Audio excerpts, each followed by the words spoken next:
Assalamu alaikum and welcome to Perspective. Now that we've had, of course, as far as the geopolitics is concerned, over Pakistan's economic situation, as far as the IMF is concerned, seem a reality. And we've seen, of course, the finance minister also acknowledge that there is geopolitics at play at this time and that Pakistan is making all its efforts to combat whatever situation we have in front of us at this time and look for viable options, perhaps a plan B. We'll be talking about the viability of these options and what is the plan B that Pakistan might have to look into. Of course, IMF still remains our option. It also remains Pakistan government, the economic team, the finance minister are still trying their best as far as the IMF is concerned, as far as restoring the economy on the path to prosperity is concerned. We'll be talking about the kind of economic situation for us likely to happen in the next months, so to speak, with the kind of geopolitical elements at play, the kind of geopolitical realities at play at this time. All of that today on Perspective. I have with me Dr. Shujat Farooq, who is Chief of Research, PIDE. Thank you for being with us today. Shujat Sahab, we also have with us Dr. Khaqan Najeeb, who's former advisor, Ministry of Finance, also an economist. In the later part of the program, we'll also be joined by other guests. Dr. Shujat, like I said, we've also had Dar Sahab say that as far as geopolitics is concerned, there is unfortunately a geopolitical reality to what's happening as far as our economy is concerned. Our economic situation has to acknowledge those realities also. How do you look at the overall situation and the options for Pakistan when we talk about a plan B, when we talk about the viability of the kind of options that perhaps we can expect in the near future? Thank you. Yeah, geopolitics is there, and I think geopolitics always prevails. If you look the history of Pakistan, especially both the political scenario as well as the economic scenario, you can see the history in 1960s. We have Sito, Sento, then we have that Washington Consensus. There were Pressler Amendment, and you can see even Kerry-Lugar Bill. So that ironically, our economy highly depend on external shocks. So whenever we have a good economic position, good external shocks like in 1960s, in 80s, and in early 2000s, it have positive impact on growth.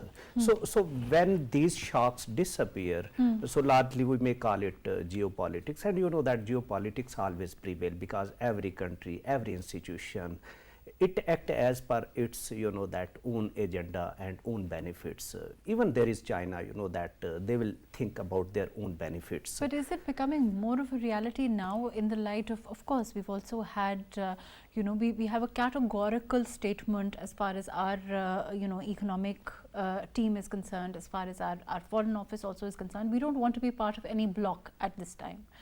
We want to, of course, work with all countries. We want to work with the IMF also. We want to work with all institutions. Our priority, of course, remains Pakistan, and our priority remains restoring our own economic situation. Yeah, you are right, but that keeping in view the last, that few years situation, definitely geopolitics should prevail. That there was Afghan war, and right now it is over, and there is Taliban regime. So definitely it will impact on us, and you can see the previous current government of USA that they have no interest to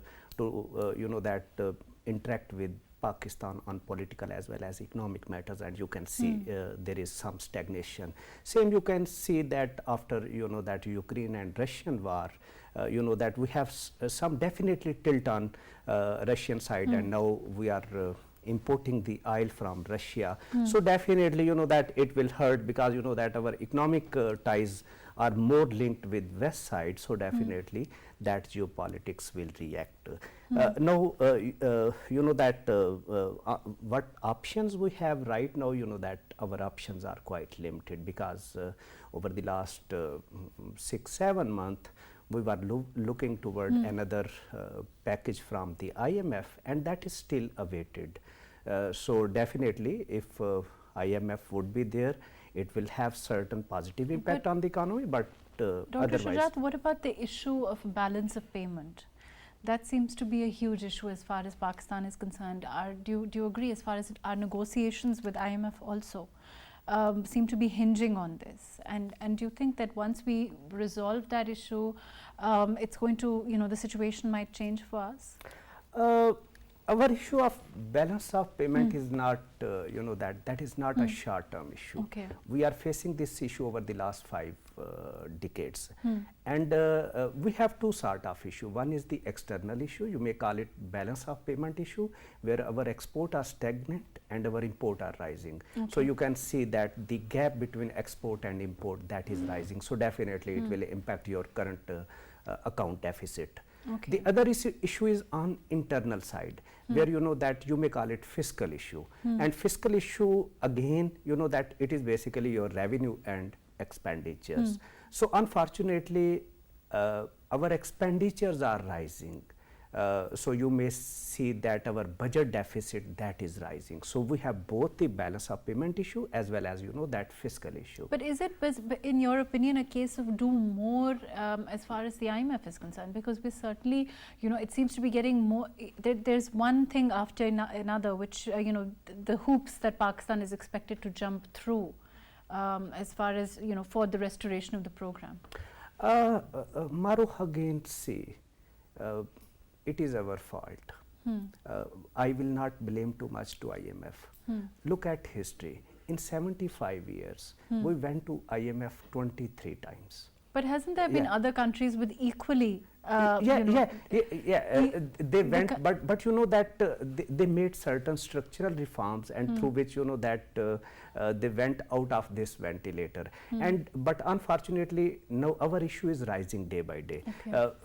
Before 1990s, that this issue of balance of payment as well as fiscal issue, that was not too dominant. But now this issue is rising, and you can see that historically we have completed only 2 IMF successfully program in early 2000s, and the other program was completed by PMLN in 2013 to 16. So right now you can see that our interest payment, that is rising. So issue is that our structural issues, like for example balance of payment, like fiscal issue, we are unable to resolve that. And whenever IMF will come, IMF will say you simple that okay, remove subsidies, impose taxes, and that manage your exchange rate. So but they are not working, because that we have certain structural issues. So that's why we are unable to resolve this current account deficit as well as the fiscal deficit. Okay, fair enough. But in terms of the budget, for example, when we look at the budget at this time, there has been criticism also. But, as far as the structuring of the budget is concerned, do you think there's going to be, a lot of people are expecting perhaps more measures to be introduced, what is being called a revision or a mini budget? That is perhaps, there's a new expectation. Do you also feel that we might be going there? That there is high inflation, and that there was flood, and definitely it have certain adverse impact on economy. And we think that all these that inflation as well as flood, they have certain adverse impact on well-being as well as poverty. So in this scenario, that people will expect certain relief, and government have attempted to give these relief in the budget. You can see certain subsidies in agriculture, in IT. And if you look the statement of the finance minister, again he has the view that okay, for example, if we will impose taxes everywhere, it will hurt the economy. So we have to give certain relief to the public as well as to the businessmen. So that's why there is subsidy on IT sector, on agriculture, and especially on SMEs. So that right now there is the challenge that government want rehabilitation of the economy, where we expect certain stability as well as that economic growth. But on the other side, that IMF expect that we have to kill these subsidies, we have to impose more taxes. So definitely, that again we will go on the ventilator. So that is the real challenge that right now. But when we talk about structural reform, that is not an issue that is this government's primarily. That is an issue that's recurring for many years now. To expect this government, when we are of course very close to the elections, to go towards those kind of structural reforms, isn't that a little unfair as far as the IMF is concerned? Of course, they're looking at the juncture in time as far as this government is concerned, and the fact that certainly we're very close now to the general elections. I agree with you that we cannot that improve the structural reforms within nights and within days. Definitely we require a medium term as well as long term framework through which we can that improve our productivity, our investment, that confidence of the investment as well as recovery in the economy. So I think you are right that in short term expectation that of such structural reforms, that is too ideal, and that will not work.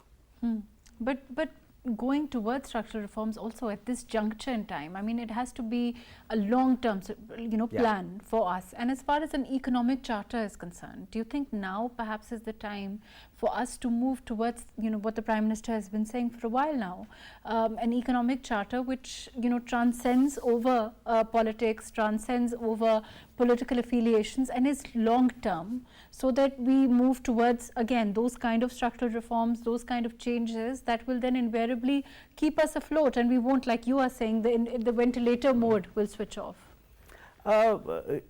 I think we require two sort of policies. One, we require an urgent recovery policy, because that we are facing a deficit where we require certain dollars, we require that certain relief to move out of this that you're saying that it has to come out of that mode. And on second side, that yes, we require an that economic vision where all the political parties, they have to sit together. As you have mentioned, this is not the fault of a single government. This is the issue that I think all are responsible over the last 3-4 decades. So we have to sit together and we have to sign and document on Charter of Economy where we require certain structural reforms on economic side, and especially that on governance side. You can see that in Pakistan, government footprint is too much in economy. So certain institutional reforms, especially on SOE side, we require that like WAPDA, like PIA, where we can that privatization could be another solution. So all these reforms, that we have to sign these reforms, and they will that then all the government, whether this is the current government or future government, they have to follow these economic reforms. On the specific issues that have been raised by Ms. Perez, as far as the IMF position is concerned, as far as increasing tax base is concerned, we've issued a clarification. We've also told them that we've added a historic number of new taxpayers, since it's about 26.38% to the tax base in the last 11 months alone, and that the government has also said that this is an ongoing exercise, and of course it will continue. It's also said that advance adjustable withholding tax on cash withdrawals over 5,000 is another big step in that direction. Other than that, the tax exemptions that have been allowed in the budget, they're saying are triggers of the youth, which is what this government maintains. Don't you think those replies should have been satisfactory to the IMF? That there could be one technical reply, and you have started with the word geopolitics. So that again you have to see, on one side that's fine, that our tax is rising, and you can see that over the last 10 years our that tax revenue, they have doubled. Yes, we have certain issues, like you can see that our tax base, that is widening, but that our still tax collection as a percentage of GDP, that is almost stagnant, that is below 10%, and you can see in India or in Bangladesh countries, when we compare this number with other countries, that number is quite low. And second, you can see that still we are relying on few taxes like GST, income tax is still low. So that we have to make certain elastic in our tax base, because right now we are imposing the tax on those peoples who are already paying the tax. So definitely there are cushion, and you can see the statement of the defense minister yesterday in parliament, where he is asserting that there are certain areas like tobacco, like real estate, where there is huge potential from where we can collect the tax. So I think you know, so that you're saying that tapping into those sectors is what seems to be the plan now. Yeah, that is the plan. But you know that within nights, you know, It's that not going to happen. we have to, you know, that tap the areas where we can easily, for example, levy tax, you can see that on petrol charges, etc., we can impose. But it is impossible that, because you know that it requires certain time. Let me come back to you. We also have with us Dr. Qais Aslam, who is an economist. Thank you for joining us. Dr. Qais, can you hear me? Yes, please. Can you hear me? Dr. Qais, we're talking about the measures that the government has taken, you know, for, of course, satisfaction of the IMF, for resumption of the program, to try to satisfy them with a number of measures that have been taken. Unfortunately, you know, we're still waiting that resumption. Plan B, options that the government is saying, the finance minister is adamant we should be looking at. How viable do you see these? I think that it is important to go to Plan B in the context that I don't believe that IMF is going to have a serious dialogue with a government which has only few months to live. I believe that they would come back to a duly elected 5-year government which has an economic policy towards market orientation and capitalism in the context, poverty alleviation, transparency and such forth. So I think the government should go towards Plan B. Now the Plan B is also not reflected in this budget. The budget is far larger than last year's budget, but the last year budget did not complete most of its envisaged 7 billion tax collection and such forth. We still see that the tax collection of direct taxes is less than our indirect taxes and levies, which is going to burden both the consumer as well as the producer. The monetary policy is contractionary. So when you do not have viable economic activity, how can you have a tax base which is going to expand? The other side is also important, that what do you do with that tax? 50% of the tax is going to go for debt servicing, and then for defense, and then for raising of salaries and perks of government employees who do not deliver to the people the satisfactory portion of services that should be delivered. So technically, I agree that there are a lot of areas from where we can take tax. But what do we do with that tax? Does it come back in development to the people, in job creation, or in direction? So I believe that we need to have a Plan B where we can produce electricity from our own domestic resources. We have to have a Plan B where we allow SMEs to flourish and to export to China and other friendly nations so that we can earn dollars. We need a Plan B where we are less reliant on foreign debt rather than on our own resources. So we need those things, but I don't see it in this budget or in economic policy of the government. Dr. Qais, I have to go to Dr. Khaqan Najeeb. I'll just come back to you. Dr. Khaqan, are you with us? Can you hear me? Yes, I can hear you very well, Mahrukh. Dr. Khaqan, we've had a discussion from time to time on economy, but now that we are looking at certain geopolitical realities also, you know, as far as the region is concerned, and then in the background of that, we are looking at, we haven't had a confirmation, the resumption of the program.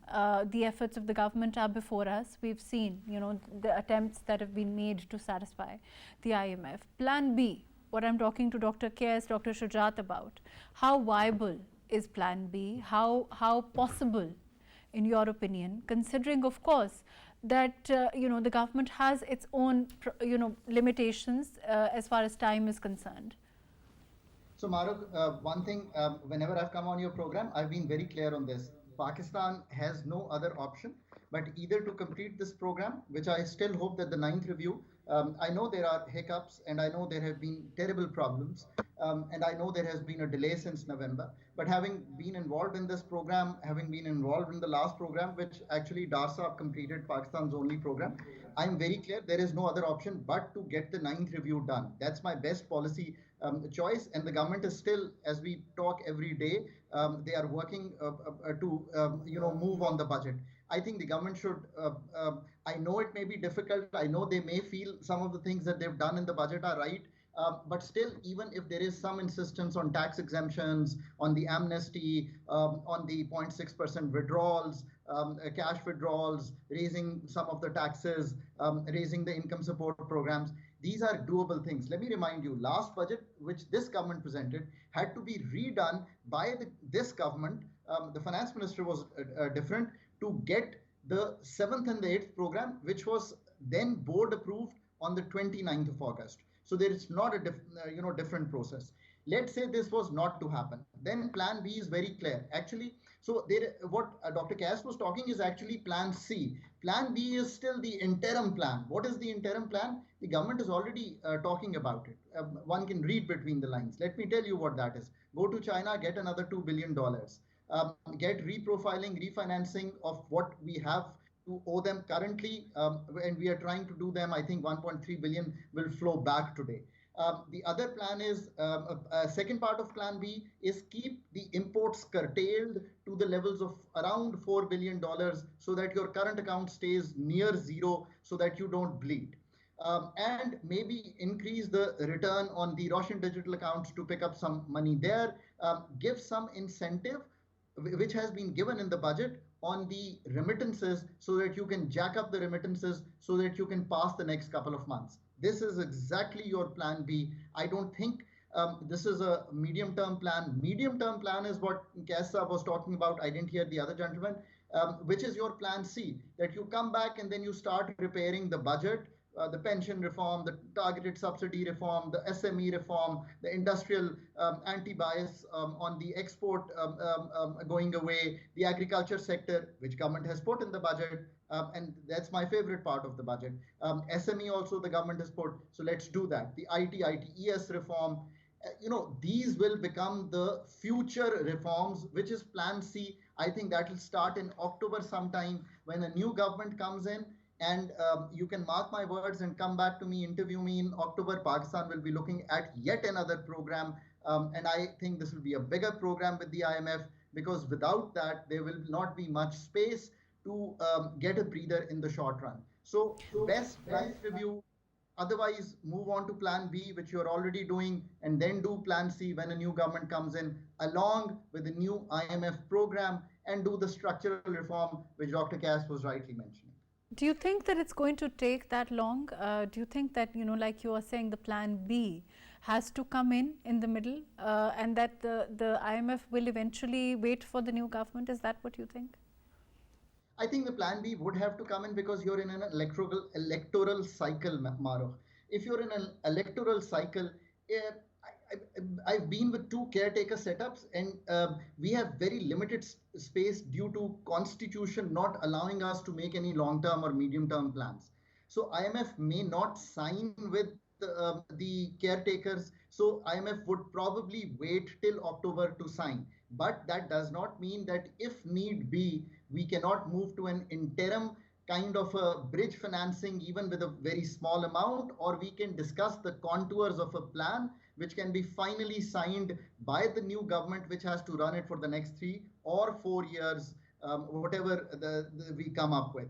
But I think what this government can do is, if it's still there in July and August, if ninth review doesn't happen, it should open doors for a conversation on a new plan. That would give confidence to the markets.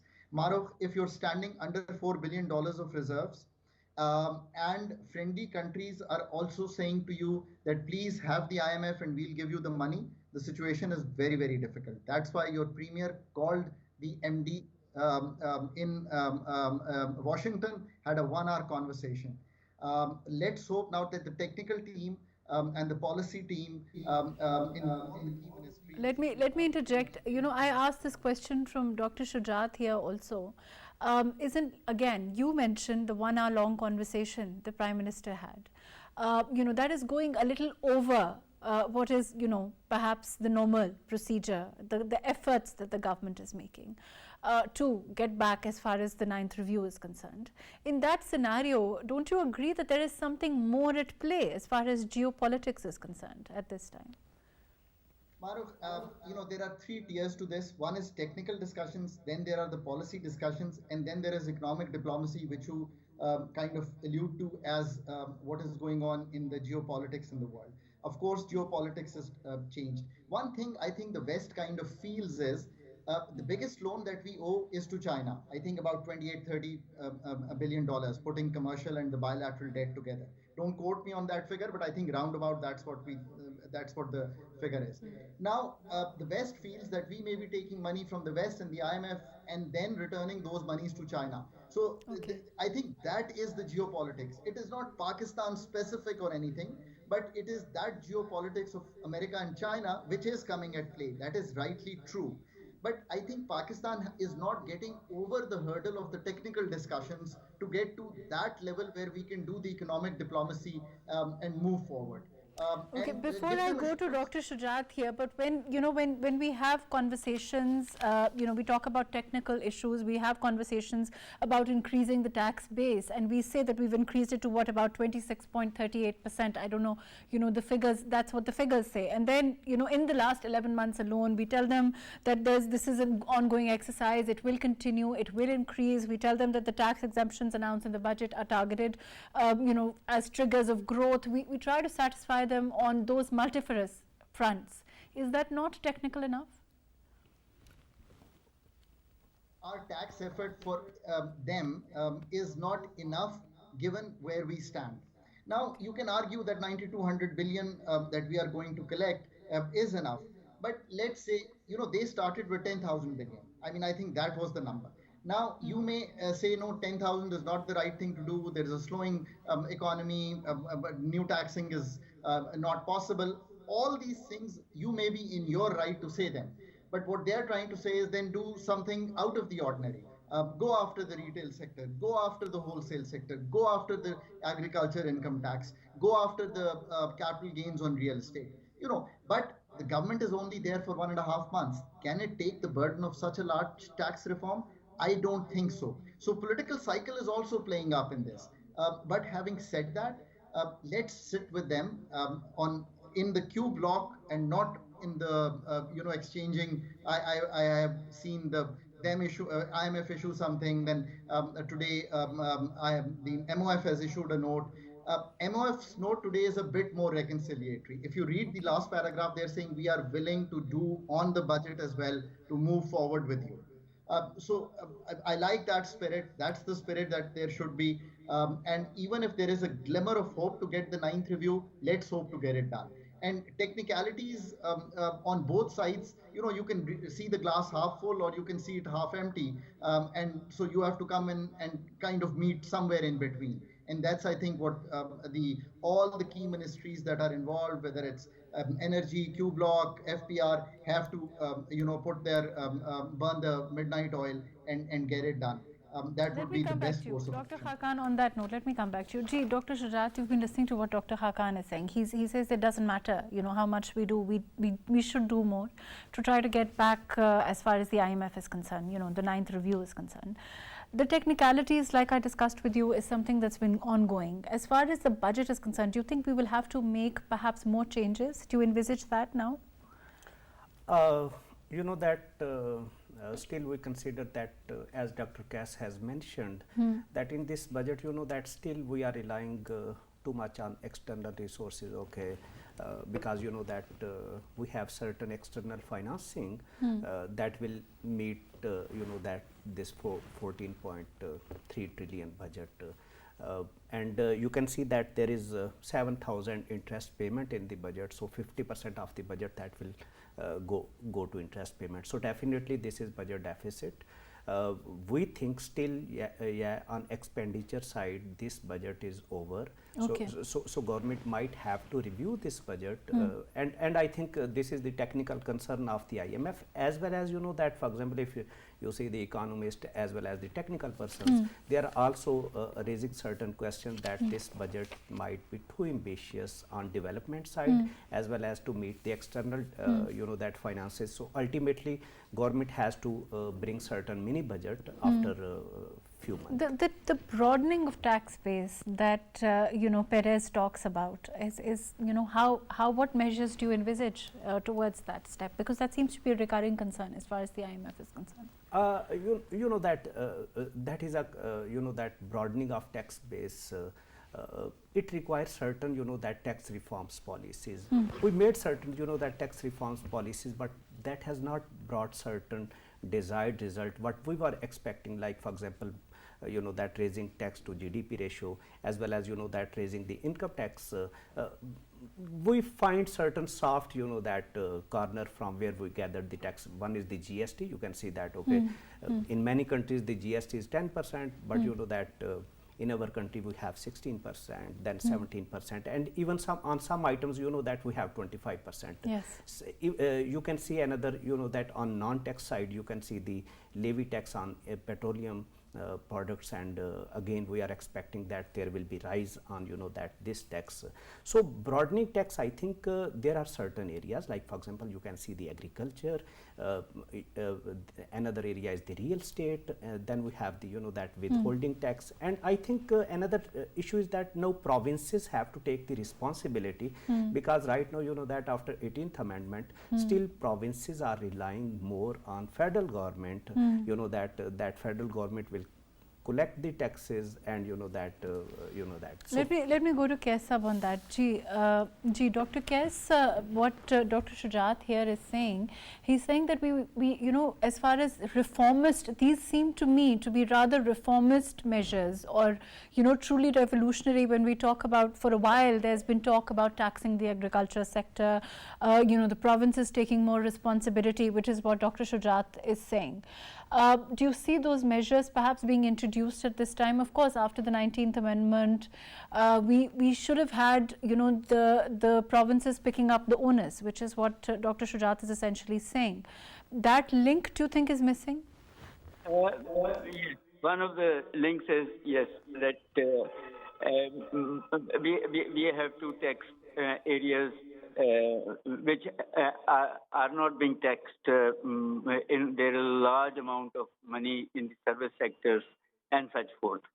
But in this discussion, we are missing one thing, and that is that if your GDP decreases to 0.3%, and you are still wanting to increase the revenue, whether from direct or indirect taxes, then it becomes counterproductive. The three-pronged approach need to be there. Number one is that we have to enhance our services, industry, and agricultural production, so that we can have an economic growth, we can have exports, we can earn and enable people to earn an income and then tax them. Yes, we should tax the areas where we have not been able to tax, whether in the provincial or in the federal sectors, but at the same time, we have to rationalize the tax so that less burden is put on both consumers as well as producers. But at the same time, a third thing has also to be happened, and that is the government should go towards its own austerity. Government should reduce its deficit by reducing expenditures. I don't see that happening. This countries, the growth rate is going down. The tax collection is not coming up to the expectations, and then our expenditures are going up. That is irrational. Let me go to Dr. Khaqan on this. Dr. Khaqan, do you think it's as simple as that? Let me go to Dr. Shujat. Dr. Shujat, do you think it's simple as that? Of course, you know, we all support austerity measures. We also want to cut down. You know, the government also has been very, very categorical on wanting to cut down on, you know, government spending, on overall government expenditure. But of course, you know, that's just very, very tip of the iceberg, and it has to trickle down, right? Yeah, as Khaqan Saab mentioned that right now we have 3 plans. Plan A is that, okay, let's IMF to come, and we have certain short-term recovery solution. Plan B is that we are looking toward China, we are curtailing the imports, and you know that certain incentive on remittances, etc. You are talking Plan C. I think this is the right time, because you know that nations always improve, you know, that in tough times. So we are facing this tough time, and we have to gradually, you know, that we have to build our own resources rather than relying on, you know, that international arms that they will rescue us. And we have also witnessed that we went to IMF 23 times in 75 years, but you know that we don't have any, you know, that fruitful solution that give us macroeconomic stability. And you can see that the last program was signed in 2019 when there was a stable government, and it should you know that continue till June 2023, but you know that it has not given us the desired solution that we were expecting, that okay, there is a favorable economic situation, we have a handsome growth, we have a stable inflation. Unfortunately, we were unable to achieve. And again, you know that IMF might be looking that okay, again there should be some government through which we negotiate another program. So that could be one issue. So I think you know that. So you're saying that Plan B is probably going to for us you know to tide over that that time period. So whatever, whether it is the Plan A or Plan B, we have to seriously think on Plan C. And Plan C is, you know, that now this is the time that everyone has to sacrifice, everyone has to review. Public has already suffered. You can see that there is 30% inflation. So definitely, you know, that this is the impact. So I think on Plan C, on serious side, we have to ease the investment. We have to build, you know, that the confidence of the investment. Government cannot do everything. So government has to ease the business. So you know that right now there are a lot of permissions, there are a lot of NOCs. So you can see that as a result, you know, that people are investing in real estate market rather than in industry. So we have to build the confidence. So our industry, our agriculture sector, you know, that growth will come from that sector. So investment confidence, that must be our one priority. On second side, you know that we have to, you know, that government size, you know, that you're saying that reducing expenditure, cutting down. And for that, you know, that we have already lot of you know that suggestions on reforms. You can see the Dr. Ishrat report where he has suggested that after 18th amendment we have to cut down some 117 departments that are still located in you know that in federal government. And third, you know that around 1.5 trillion we are still giving these subsidies or deficit to SOEs. You can see WAPDA, PIA. So in this area we have the huge potential where we can, you know, that make certain reforms. But those are also structural reforms when you talk about issues, you know, the white elephant, so to speak. And there's largely agreement on us, you know, dealing with them, eliminating those and all. But again, you know, the issue, Dr. Shujat, is that, you know, for that we need to across the board economic, you know, a plan which has to charter of economy which has to rise above political affiliations. And you know, that is what perhaps is really going to be the key of getting us out of the kind of situation that we're in, ventilator mode. Absolutely. You can see that with passage of time, our capacity to build the policies and especially to implement the policy, we face certain you know that institutional challenges. And you can see that our policies, they were largely tilt toward, you know, that elite capture and elite class. You can see the energy you know that crisis till late 90s we were fine with our energy policies, but when IPPs come and mostly that it is the fault of the donors, especially the World Bank. They give this gift of IPPs. Yes. So right now we have a huge that energy issue where that our cost of energy and especially efficiency, that is too much high. So that we have to look inward to find our issues as well as to sort out these issues. So here we have to build our policies, and it's going to, and it's a long term. And this policy is long term, and all have to sit together. That this is the issue, that whatever the policy, economic policy we have, every successive government that must have to follow that policies. And there could be 2 to 3 areas. Okay, we are going to make these tax reforms. We are widening the tax base. We are certain privatization, deregulation, liberalization. So definitely every government have to follow that. Let me go to Dr. Kaise. We're running out of time. Dr. Kaise, your quick comments on what you feel, 1 or 2 measures that you think are needed, very quickly to perhaps, give us a little, boost as far as economy is concerned at this time. Short-term measures, immediate measures are that allow SMEs and to export extensively and aggressively, so that we can earn dollars.